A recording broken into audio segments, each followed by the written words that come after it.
পাখিকে জ্বালিয়ে দিলাম, সেই মহিলা গোর থেকে সেই পাখি কিভাবে দেখতে পারলো? তখন আল্লাহর ওলি ডাক দিয়ে বলে, মা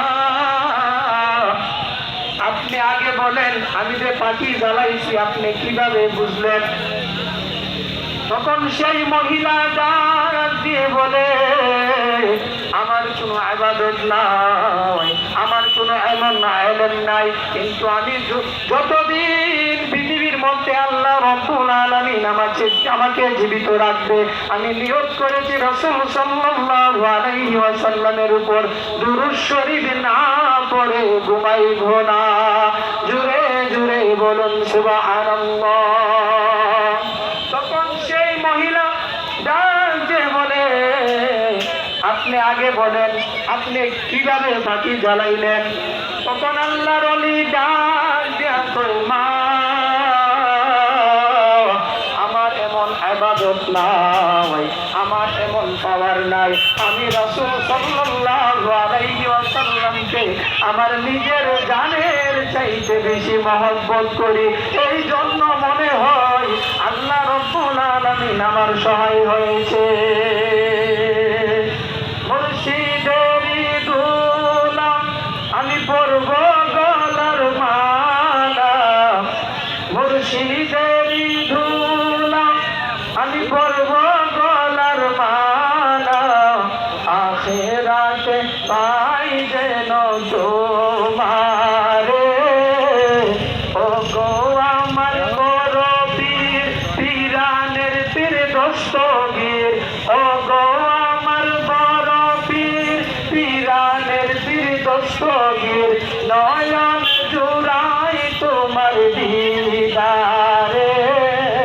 মুর্শিদেরই দুলা আমি পরব গলার মালা, মুর্শিদেরই দুলা আমি পরব গলার মালা, নয়ন জুড়াই তোমার দিদারে, আখিরাতে পাই যেন তোমারে।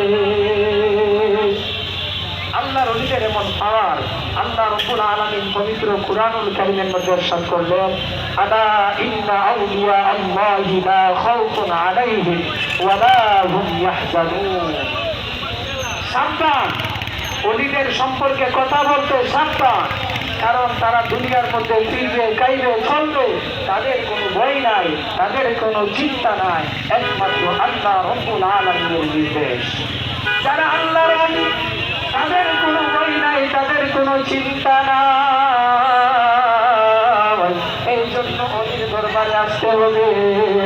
ওলির দরবারে আসার পরে যারা অসামাজিক কাজ করে তাদের সমস্যা রয়েছে, কিন্তু কোনো ওলির সমস্যা নাই। মসজিদের মধ্যে অনেক মানুষ নামাজ আদায় করে, আবার অনেক যায় জুতা চুরি করার জন্য। তেমনি ভাবে ওলির দরবারে যারা যাবে, বাজার হচ্ছে জিয়ারতের জায়গা। যখন ওলির দরবারে যাওয়ার পরে ও সামাজিক কোনো কাজ করবে, আপনি তাদেরকে দমন করেন, তাদেরকে আপনি আটকান, তাদের কারণে আপনি আল্লাহর ওলির সাথে বিরোধিতা করতে পারেন না, দুশমনি করতে পারেন না। যদি আপনি আল্লাহর ওলির বিরুদ্ধে দুশমনি করেন, শত্রুতামি করেন, আল্লাহ রাব্বুল আলামিন হাদিসে কুদসির মধ্যে জানিয়ে দিলেন, মান আদালি ওলিয়ান ফাকাদ আযানতুহু বিল হারব। যারা আমি আল্লাহর ওলির সাথে দুশমনি করে, বেয়াদবি করে, আমি আল্লাহ তার সাথে যুদ্ধ ঘোষণা করি। তাহলে